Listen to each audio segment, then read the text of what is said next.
particular, our submission relates to boundary 3, or part of boundary 3, that part on the northeast side of the road.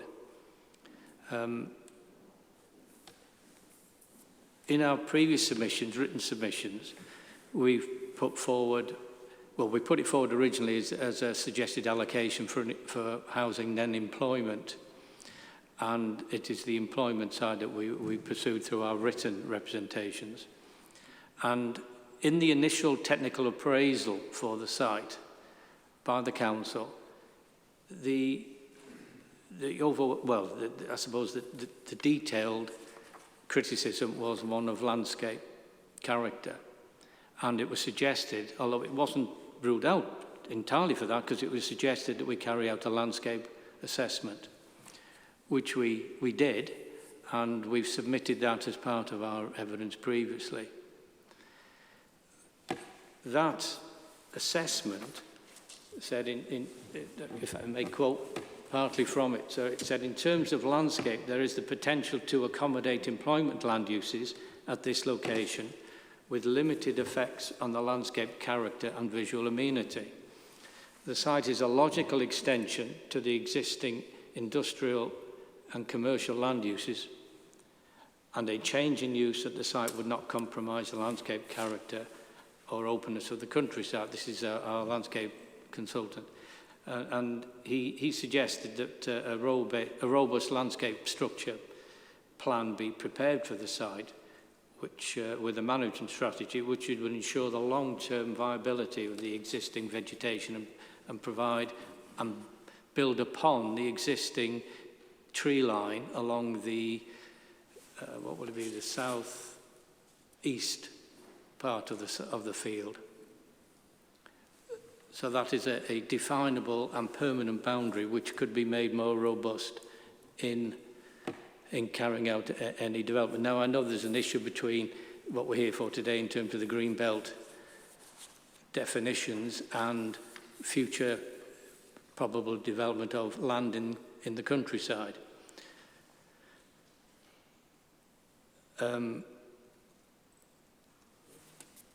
We also did a transport assessment at that time, because that was one of the reasons why it came out as amber in the technical appraisal.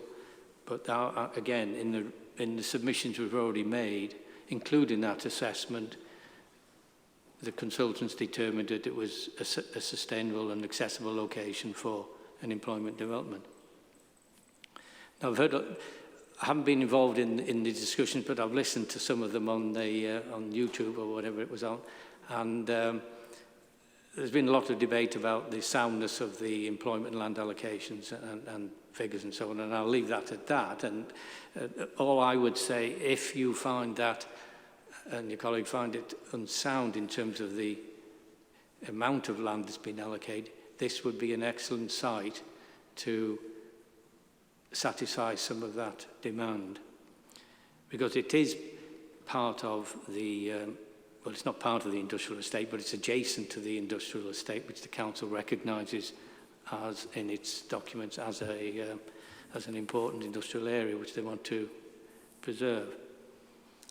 In its context of the site that we're talking about, site 795, Greenacres, it's bounded by employment use and buildings to the north, to the west, and partly to the south.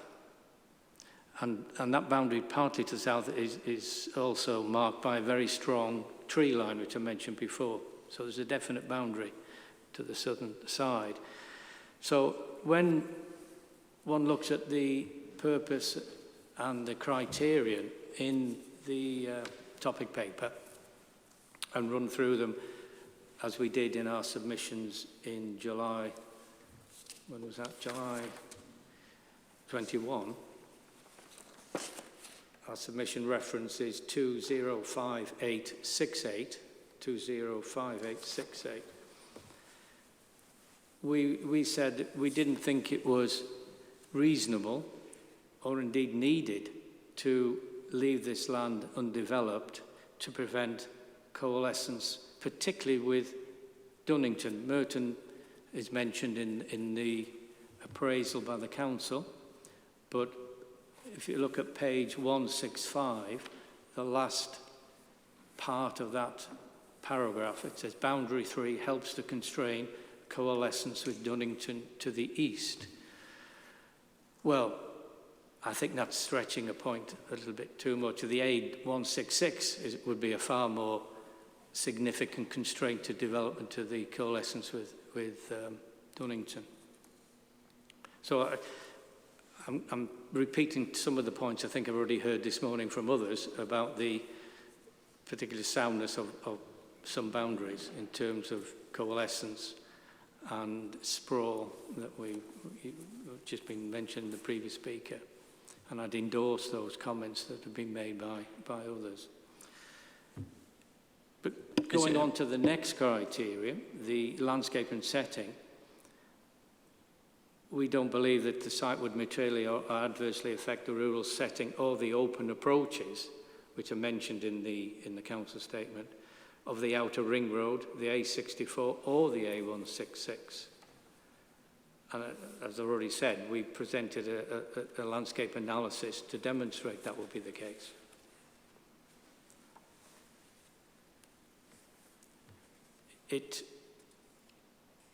Again, we disagree on page 166 at the bottom with the council statement that it would need to be kept permanently open to protect the setting and special character of this wider city landscape and character of York.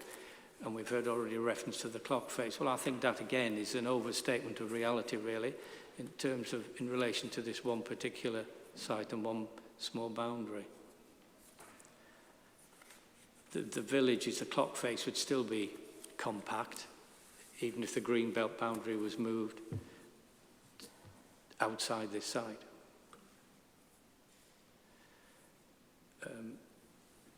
So I mentioned urban sprawl. It's criterion 4 in the submission by the council, and we don't believe, for the reasons that others have mentioned today, that would result in unrestricted sprawl of the City of York. And taking into account our landscape analysis, we believe a carefully designed development with significant boundary landscaping along that south-eastern boundary, building on what's already there, the strong mature line of trees, would enhance the setting of the industrial estate, which has a rather harsh entrance into it from the south, and be beneficial to the general area. To our mind, boundary 3, where it's drawn, is not a logical boundary to the green belt. A more logical one, relating to land on the other side of the road, would be further south, along that tree line I've already mentioned.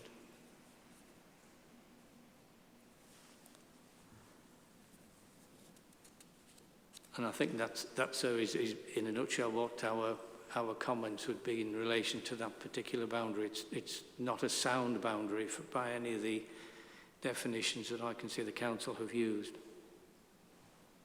Thank you. Certainly, and it's worth seeing. So. Quite happy to visit the site and have a look. But Mr. Linus. Thank you, sir. Well, obviously, as Mr. Jennings said at the start, this is predicated, it seems, a new finding that further land needs to be allocated to meet employment needs, which, for reasons that we've been through before, is not our position. But beyond that, again, we'd invite you to read the assessment in Annex 4, starting on page 165, and I would draw out the following references for now. We stand by the judgment that boundary 3 helps to constrain coalescence with Dunnington to the east, which is mentioned on page 165. On page 167, under the landscape and setting criterion 3, the view is expressed that the relationship of York to surrounding settlements is identified as a key feature of the setting and special character of York, and in that context, it said that the industrial estate is a built-up area surrounded by open land, primarily in agricultural use, with a number of sporadic farms and dwellings nearby. The focus of development is around the auction centre abattoir of strong links to agricultural setting, but the overall view is it's important that the agricultural setting is maintained both spatially and visually and is not allowed to coalesce with surrounding settlements, the main urban area or the outer ring road. And reference is also made to the fact that the outer ring road, the A64 and the A166, are all open approaches for experiencing the compact city and its settlement pattern in its rural context. And those approaches are on higher ground. It's necessary to keep land permanently open, which maintains this sense of openness and contributes to understanding the setting of York and connections to agricultural features. And then on page 168, there's a note that the presence of low-density buildings adjacent to Boundary 3 increases the risk of sprawl. And then on 170, Boundary 3 is described, and it's said that the eastern and southern boundary follows the hedgerows and trees that form the side and rear boundaries of the industrial units to the point where it crosses Merton Lane. It's acknowledged that the boundary consists of a combination of hedges, trees, fences and carriageways. We would say, as page 170 confirms, the boundary is recognisable, easily determined on the ground. And if that boundary is so, then the fact that under other development proposals a boundary could be created does not detract from the strength of the boundary as proposed. So we'd invite you, sir, just to, again, go on site, take into account the judgments that I've identified in the wider context of the area, and confirm that the boundary that's recognisable and permanent on the ground is designated as we've proposed.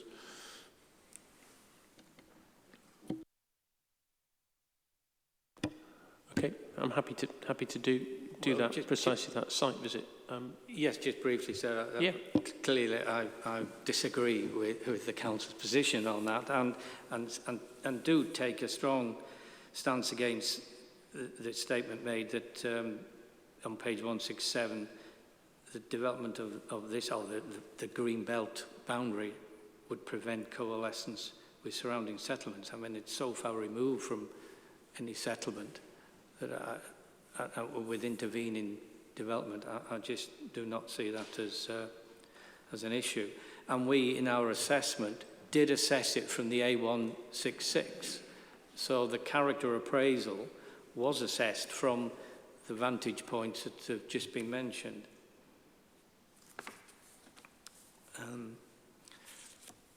Just on, if I may, so just very briefly say that, again, touching on points that have been made earlier about the lifetime of the plan and the purpose of the green belt.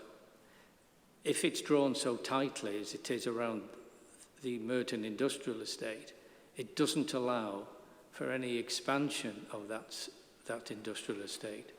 And in the initial technical assessment that was prepared by the council in response to our original submission, the Economic Development Unit of the council supported the allocation for employment uses. It allowed an expansion of the industrial estate. To draw such tight boundaries over such a long time period will be, in my view, quite damaging to any expansion of either in existing businesses there or new businesses in a sustainable location. And that would be a retrograde step to do. So I think a more flexible boundary or southern boundary, and leave the land in countryside for an assessment if a planning application ever materialised on the land, would be a far better solution, sir. I understand. Mr. Lannis, was there anything else? You have our point on the way we dealt with employment land need. Thank you. Okay, I'm going to suggest, we've still got some ground to cover. We're at 11 o'clock. I'm going to suggest we have a break. I'm going to adjourn until, let me see, 11:15. We'll resume then. Thank you.